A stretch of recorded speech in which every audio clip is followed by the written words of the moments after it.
Before the streaming era, VHS tapes were the primary way to capture moments. Some recordings were ordinary, others were extraordinary, and some were deeply disturbing.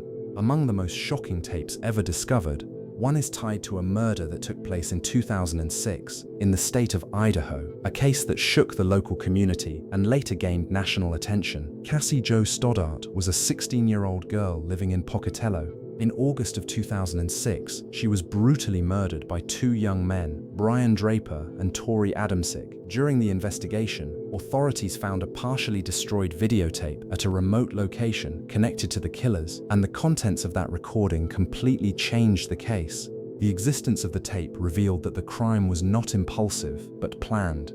In the video, the two detailed their intentions and showed a disturbing anticipation of what was to come. In later footage, they appeared to react to the murder itself, revealing a chillingly cold state of mind. This was no accidental recording, it was intentional, it was the documentation of a plan. Although the original tape was never released to the public, the records and transcripts presented in court were enough to show just how disturbing that material truly was, which is why this tape is considered one of the most terrifying ever uncovered.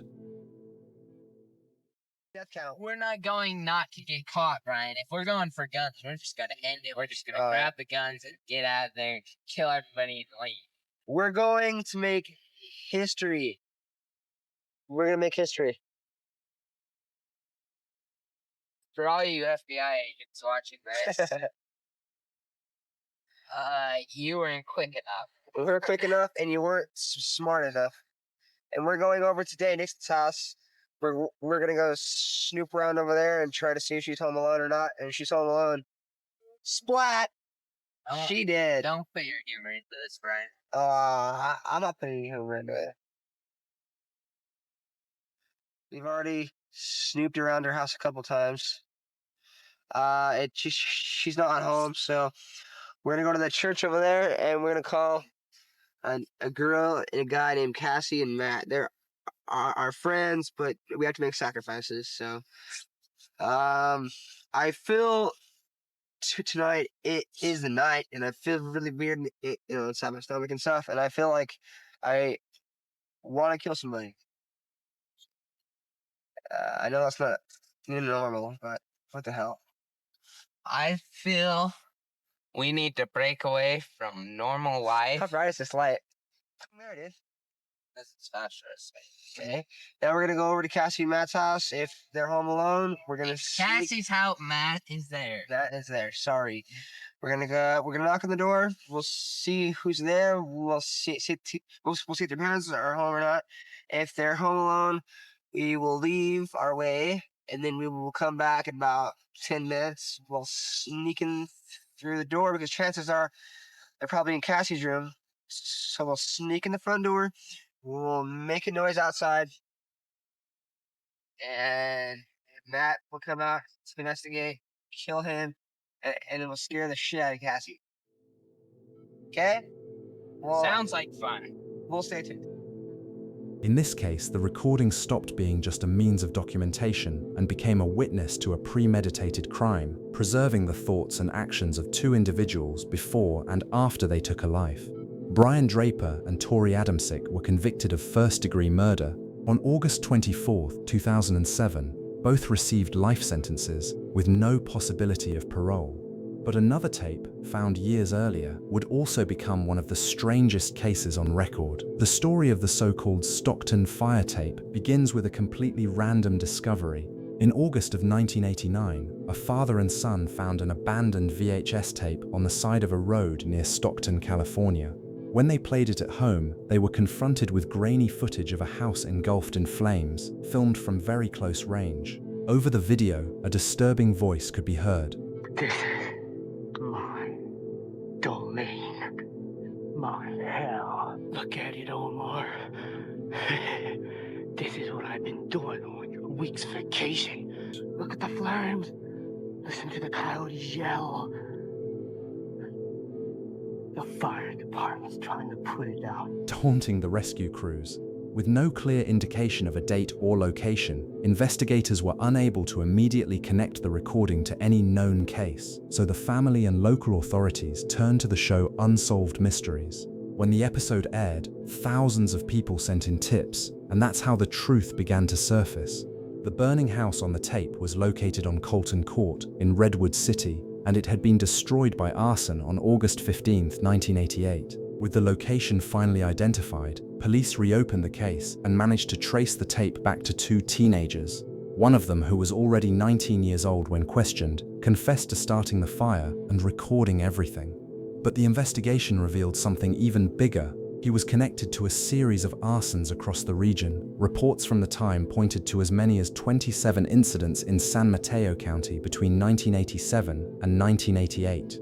During searches at the suspect's home, authorities found other tapes and strange objects. More fire recordings, a mortar and pestle, a ceramic skull, clothing, and items that many interpreted as ritualistic. Some recordings showed staged performances involving costumes, inverted crosses, and theatrical scenes, leading to speculation about possible satanic motivations. Authorities analyzed these elements, but never reached a definitive conclusion about the motive. Because the individuals involved were minors at the time of the crimes, much of the case file was kept sealed.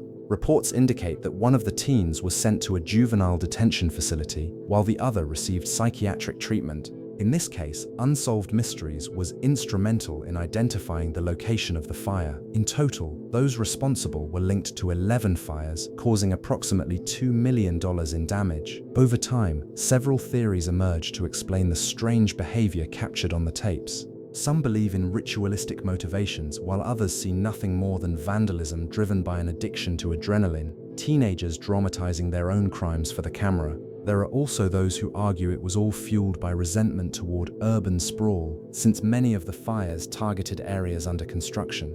In the end, authorities focused on the crimes themselves, not on the possible symbolic meanings behind the actions. To this day, no one knows whether those elements were part of a genuine belief system or simply a performance meant to shock.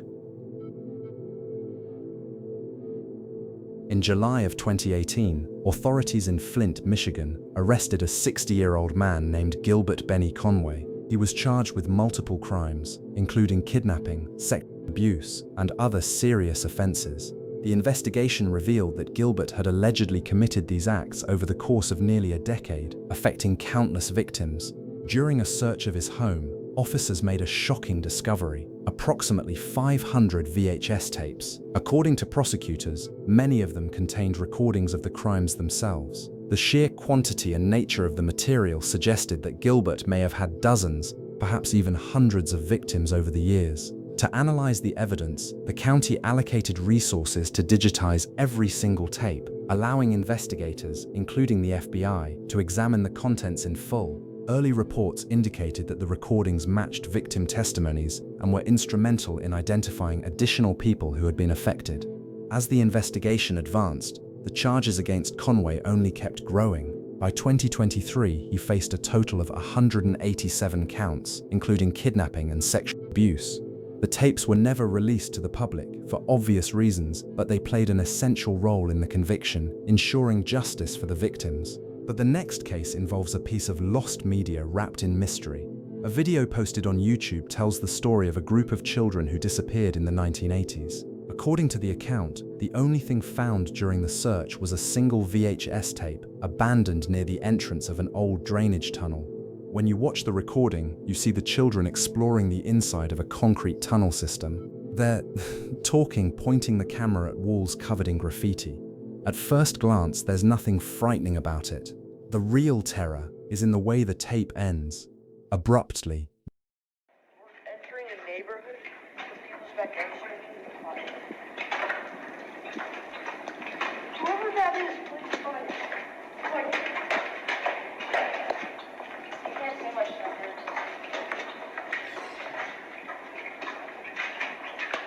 Oh, guys. There's a... What's next? Dude, a spider took over this bird's nest. Guys, look. What the frick? 666. Dude, these are pictures of people. You see that? Guys, there isn't light in either park. Guys, I think we're lost. Do you think we're lost? No.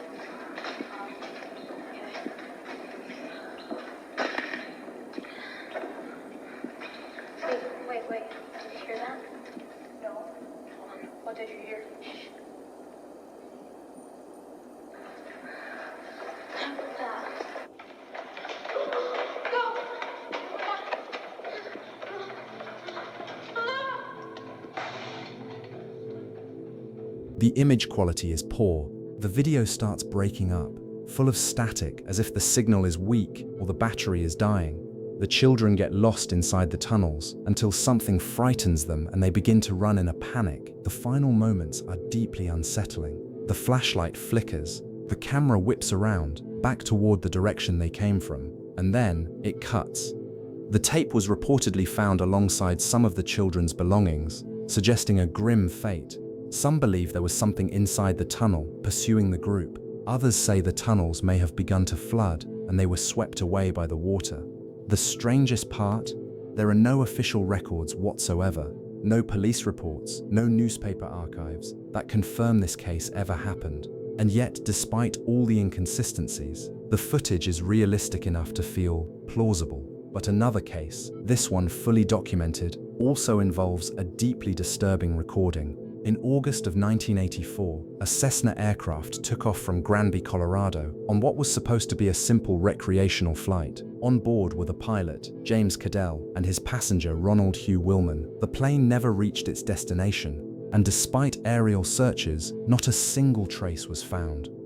For 3 years, the case remained unsolved, until August of 1987, when a group of hikers discovered wreckage scattered across a steep slope in a forested area at over 10,000 feet of elevation near Tabernash, Colorado. Authorities were called in, and they confirmed the worst. It was the missing Cessna. Both occupants had died on impact, but among the wreckage there was something unusual: a damaged video camera and a partially destroyed tape. 11:39, the material was recovered and analyzed, and what it showed was something remarkable: a continuous recording inside the cockpit, from takeoff all the way to the moments just before the crash. Investigators believe the camera had been set up simply to capture the scenery during the flight, but entirely by accident. That camera captured the final moments of that day.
This tape is significant because it is one of the few real-time recordings of a fatal aviation accident ever captured. When analyzed alongside topographic maps, it reveals that the aircraft was climbing, but the terrain around it was rising even faster. Colorado's high altitude, with thin air that drastically reduces aircraft performance, was a decisive factor. As the terrain closed in, the pilot initiated a sharp left bank at roughly 60 degrees of roll, but the plane didn't have enough lift to complete the maneuver. Seconds later, it collides with the trees. In the audio, you can hear the pilot's final words, a desperate reaction, in the very moment he loses control. These recordings matched the physical evidence found at the scene and allowed investigators to reconstruct, with remarkable precision, the final moments of the flight. The tape was essential in determining the cause of the accident. Reports concluded that the combination of high altitude, an aggressive maneuver, and rapidly rising terrain created a situation that was impossible to recover from. Without that recording, investigators would likely have had nothing but wreckage and speculation. Today, a restored version of that video circulates online, and has become one of the few genuine records of an aviation accident that clearly illustrates the dangers of flying at high elevations. But the next case is even more disturbing. On February 25, 2022, what should have been a routine maintenance job turned into one of the most terrifying diving accidents in recent memory. 5 professional divers, working for a company called Parrier Fuel Trading Company, were assigned to repair a pipeline. The pipe was old, decommissioned, and the workers were meant to access it through a hyperbaric chamber mounted over a roughly 30-inch diameter tube. That chamber, completely sealed, would serve as a safe, dry environment for them to carry out the work underwater. But when they removed a pressure seal inside the pipeline, something went catastrophically wrong.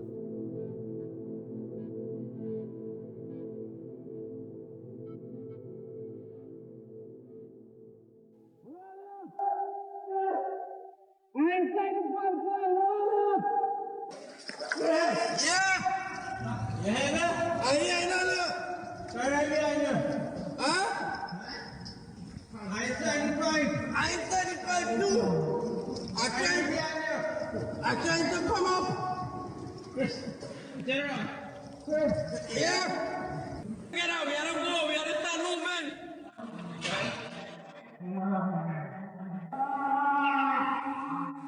Who is that more than Yusuf? Oh, Yusuf. How long you have to walk before you meet Feisty? You and Feisty was together all the time? Who else with you?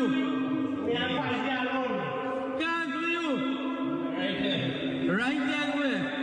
Can't everything alright with you? No.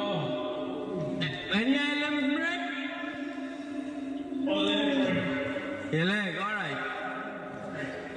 5. Anything happen to you? No. A 5? No way. Yusuf, anything happen to you? Yeah, boy. What happened?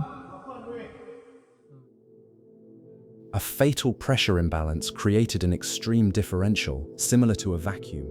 The result was a violent suction force. Within seconds, all 5 divers, along with their equipment, were torn from the chamber and pulled into the pipeline. What happened next is almost impossible to imagine. Trained professionals prepared for extreme conditions suddenly found themselves trapped in absolute darkness. They all ended up in a small air pocket inside the pipe.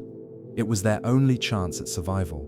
One of them had a GoPro camera strapped to his body, and everything was recorded. Only one man survived. Christopher Boudram, fighting through oil-soaked darkness, dwindling oxygen, and intense pain, he managed to crawl through the inside of the pipeline for approximately 3 hours until he reached a point where rescuers were able to pull him out. According to the official report from the government of Trinidad, the deaths were the result of gross and therefore criminal negligence. The company had failed to provide an effective rescue plan. And that's a wrap on another video. If you enjoyed it, don't forget to subscribe and leave a like. See you in the next one.